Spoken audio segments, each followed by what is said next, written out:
A couple of days ago, I published a montage of clips which were all shot down at Underfall Yard in Bristol, down at the waterfront. I went down there a couple of months ago with Rod, and we just sort of took some pictures and shot some video to carry my tripod the whole way, which is not particularly light, but is totally worth it. And I'll speak a little bit more about that in a second. But I thought I'd just go into Davinci while I've still got the project here and have it kind of open and just talk you through some of the things that I did when I produced this sequence. The big difference here was that I wanted to produce something that was ultra-wide, so an ultra-wide aspect ratio. And the reason I wanted to do that is because I'd seen a video on another YouTube channel which was made in the same aspect ratio. And it was just so nice to be able to fill my entire monitor, because the one monitor I use is a 5K 2K monitor. So it's 5K on the horizontal resolution, but it's 2K on the vertical. So it's essentially an ultra-wide monitor, a 21:9 aspect ratio. It's not quite 21:9, but it is given that name in general. It's kind of everything seems to get rounded up to a nicer 21:9 rather than 60 something by whatever, which it actually is.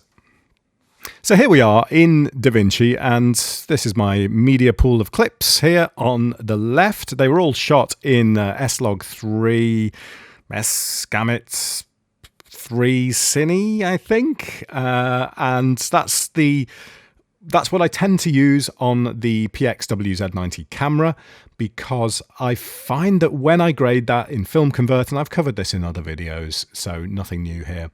When I grade that in Film Convert, I find the reproduction of colors to be incredibly accurate, really pleasing, and just really easy to get back to what I want to achieve in my grade. That's my own personal preference. It might not work for everybody, but I do tend to shoot in that and then grade it later myself.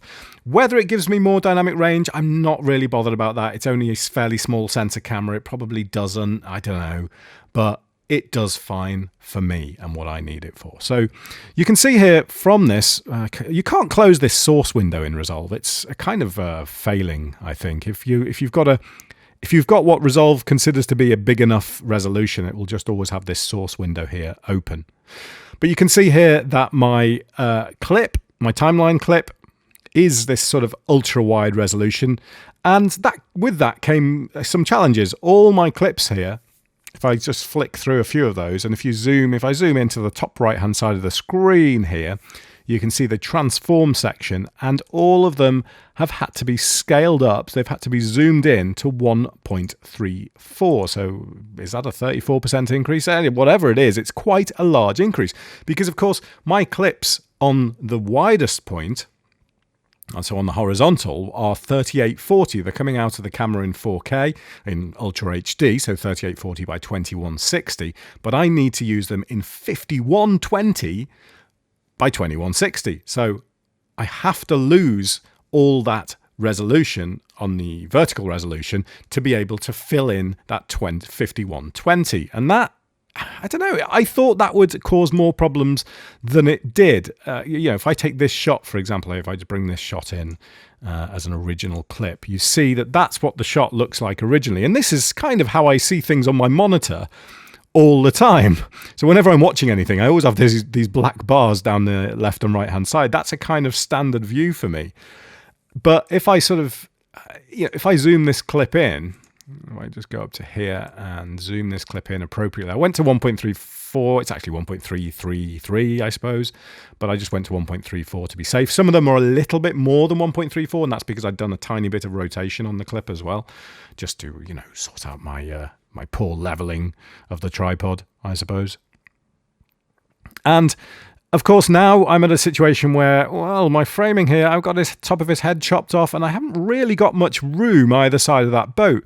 But it's okay, isn't it? I mean, a bit further along down the clip, if I just trim this bit of the clip off, well, as soon as the boat's a bit further away, then, yeah, I mean, that looks fine. It's absolutely fine. So the framing is suitable. I mean, you could, of course, consider that a lot more when you're actually shooting your footage, but I didn't. I didn't expect to be doing this with it. But, the framing is suitable to be able to... It works. I mean, this works absolutely fine for me. So this wasn't as much of a challenge as I thought it would be, this whole zooming in. I thought, one, there'd be a big loss of quality, which doesn't seem to be the case, because when you look at this video on a 5K monitor, the quality is great. It looks suitably... I intentionally didn't do it incredibly sharp because it wasn't meant to look really sharp. Sharp video's horrible, but it looks absolutely fine, to my eyes anyway. But of course, there were some clips where I did have sort of certain challenges. Let me just find one of those. I had one kind of scene setting shot, if you like maybe something like this here, which is just a kind of wide shot. And this is good because you can get a bit of the water in here down the bottom. And I can't really make this any bigger on the screen. I could go into the color thing, which I will in a second. So I've got the water down here at the bottom, but you also really want to have the top of this mast in here and the top of this tower, but you just can't do that when you've got your clip zoomed in like this. It just takes away the clip. So, you've then got your choice around, okay, do you sit it like that? Well, no way, because that chops off the top of the tower. But if I then move up to the top of the tower, then I'm starting to lose the bottom of the water there. And the clip without the water takes something away from it, because you need that little bit of movement on the water to give it that feel that you're down by the waterfront. So yeah, certain clips did... Ooh. Yep. Certain clips did cause a challenge.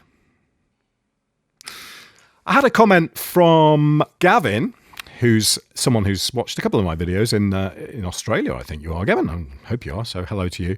And he said that on his connection, at least, during some of the panned sections of the video, there was a certain amount of stuttering. Now, I've watched this a few times on my monitor here, and I've watched it on like an iPhone, and I haven't noticed any particular stuttering on panning, I must admit. Now, I'm not saying it's not happening. I'm just saying I haven't actually noticed it. But the clips that may stutter would probably be this one here, where I'm panning along with the boat, because I can imagine that would happen for a number of reasons. But let me just quickly show the other one where I think that might happen. Gosh, it looks so much better graded, doesn't it? Is it this one? Yeah, this one here with the guy. So this was another quite tricky one to fit in shot. Oh, just before I continue with what I was saying, I left this one in because I think this is a great example of the tracking, the focus tracking on the Z90. Now, most of these shots you have to consider were at pretty much full reach on the camera. I was zoomed in as far as I could go to get a shot like this up close. He's not that close to me on the water, this guy. And to get that close on his face, I was zoomed in really tight. It just shows how good the Z90 is at its tracking, and how good a lot of Sony cameras are now at their focus. They're well known for their hybrid autofocus systems. They're not just contrast based, and this was a good example of that. A lot of this video in this montage was shot with autofocus, and it did a really good job, and that's why I left so much of this clip in, because I thought it was a good example of that. But anyway, yeah, this could be another shot, a panning shot, that causes a problem. So I can think of three main reasons possibly why that might be happening. Firstly, if you're in a PAL area and you have your monitor set to 50 Hertz refresh rather than a 60 Hertz refresh, it may cause a kind of a conflict in frames per second. So this is shot at 29.97 frames per second. The camera's capable of that. Even though I'm in a PAL area, I shoot at that because that's what I wanted to shoot at. I can imagine that if you're watching on a 50 Hertz screen, you could possibly see some stuttering when you're watching something on the internet or whatever that is shot also at that sort of that sort of frame rate. The second reason is that as soon as a shot like this comes in, there's so much going on there. Let me just play this clip.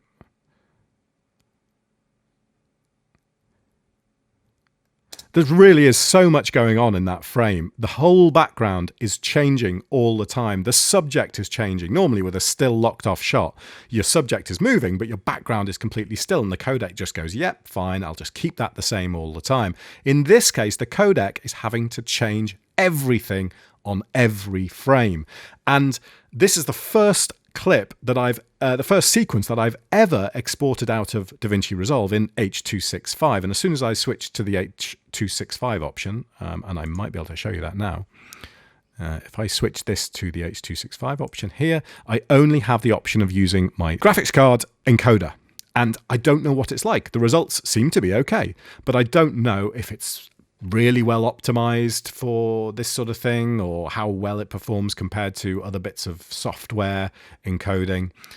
I just don't know. So it could be a limitation of the codec. I also didn't know how much bitrate to put into it. I actually ended up putting 50 megabits into it, which is sort of about right for 4K, but this is even bigger than that, isn't it? I mean, this is kind of 5K by 2K. So but it should be enough because H.265 or HEVC is much more efficient than H.264. So I would have thought 50 megabits at that resolution would be quite sufficient to not get any problems. Now, the third reason that we could have some stuttering on this is just my crappy tripod work. Simple as that. I mentioned a little bit earlier on about tripods, and I would definitely... I think there's one thing that people always scrimp on when they do any kind of video work is, in fact, any kind of camera work in general, is a tripod. People will happily spend thousands of pounds on a camera, but they will spend £100 on a tripod. And when it comes to video work, I think that is just a massive, massive, massive mistake. And a couple of years back, I invested in a decent tripod. It cost a fair bit of money, but it has been such a worthwhile investment. And my handiwork on it is okay. But when you consider, as I say, that these shots are really sort of far reach and whatever, you know, they're really kind of zoomed in shots, the tripod still manages to keep those pans pretty steady. However, my technique may not be quite so good. And so some of the stuttering you see may simply be because of that. All right, let's talk quickly about the color grade itself, something I've covered a number of times. This was done with Film Convert. So if I go back to my color section here, this is done with a small edit in one node, and then the second edit all being done with Film Convert. So S-Log3, S-Gamut3, Cine, with a drop in the exposure because usually the clip I'll be shooting will be exposed slightly to the right, slightly on the overexposed side, and that allows me to bring down the exposure when I put it through Film Convert, and it creates a really low noise, just a really nice looking clip. I intentionally graded these to look real. You know, the colors themselves are still processed by Film Convert and made to look a lot more kind of organic looking and just nicer than just pure sort of Rec 709 video. But I wanted these to look bright, vibrant. I didn't want these to try and look dark and cinematic. And I mentioned that in the description. And that wasn't my intention at all. I wanted these to look, I mean, if you look at how sharp these clips are, just look at the back of their heads.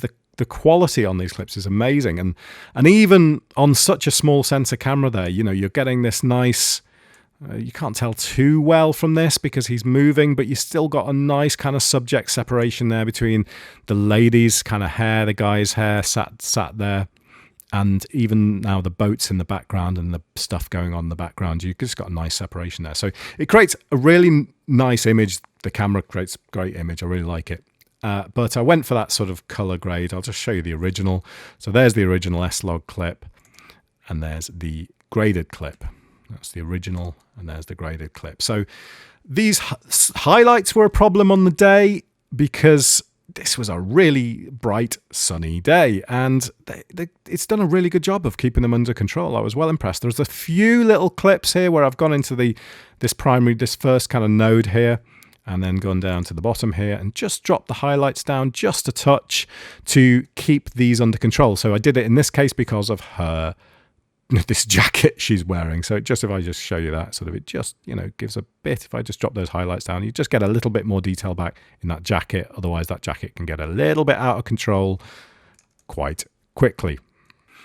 Music wise, well, it's difficult, isn't it, choosing a bit of music for your montages, but I just went with something fairly simple and peaceful just to try and capture the wonderful tranquility of the waterfront.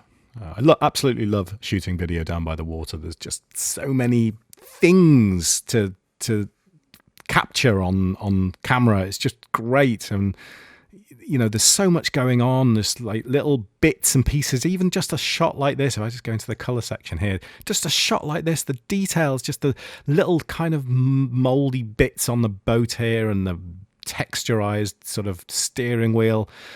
Steering wheel, is that what it's called on a boat? I don't know. There is a name. Maybe it's called a steering. I don't know. I'm gonna have to look it up now, because I genuinely have no idea. And you know, looking at this, the Matthew here, which is just a great boat, isn't it? I mean, look at that. I just love being able to wander down there, and I could just shoot there all day and just go again and again and again and shoot clips again and again and again. I've got loads of footage from down there. It's crazy.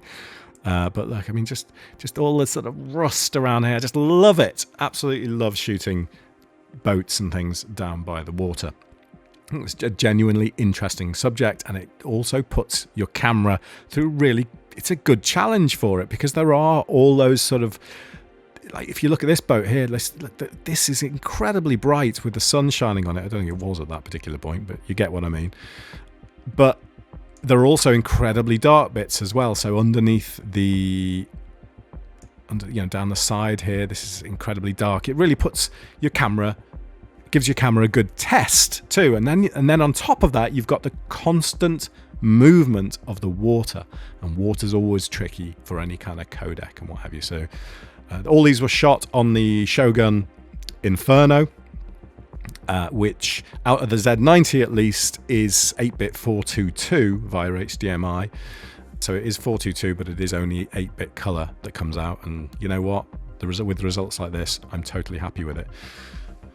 So anyway, there we go. I just thought you might be interested. I don't realize this is quite a long video, but thank you for watching. And if you've got any questions about this, or it's not meant to be a tutorial or anything, I just thought I'd have a chat through what I did and why I did it. And yeah, let me know in the comments if you do have any questions.